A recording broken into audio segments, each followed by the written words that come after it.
Don't worry about Dee, Cottenham reassured him. We are looking after her all we can. They are, indeed, Lady Segrave acknowledged gratefully. I am going out now much more than I was. I'm having dinner with Bill, a relative, on Monday. I'll tell him I've been speaking to you, but he won't believe me. Thank God that Mark, at least, has some common sense, was Segrave's comment. Later Lord Cottenham developed his own gift of automatic writing and regularly received messages from Segrave. Moreover, he succeeded in making direct contact with Red Cloud. On 2 separate occasions he was told in writing by my guide that if he came to see me at a specific time, he would find me ready to receive him. He followed the instructions, and in each instance I had been similarly briefed by Red Cloud. When he arrived at my door he found me waiting with a note I had made of Red Cloud's instructions to me. The 2 versions tallied in every detail. At one séance Lady Segrave asked if she could bring 2 visitors to the next gathering. When Red Cloud assented, she mentioned no names. Neither were this young man and women introduced when they came. Segrave proved he knew who they were by naming them.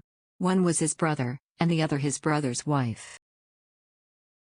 12 months after her first visit to me, Lady Segrave made public the evidence she had received, mainly at these voice séances, and which had proved her husband's survival after death. I had always found her to be a woman of great charm, with a strong natural reticence. She shrank instinctively from proclaiming her new conviction to the world because she was compelled to detail among her proof so much that was essentially personal and private. What was the motive that compelled her to abandon inborn reluctance? Here are her own words: I feel it is my duty to help others who have been through the sorrow of bereavement, so that they can become happy again as I am. At a subsequent séance Red Cloud complimented Lady Segrave on her courage.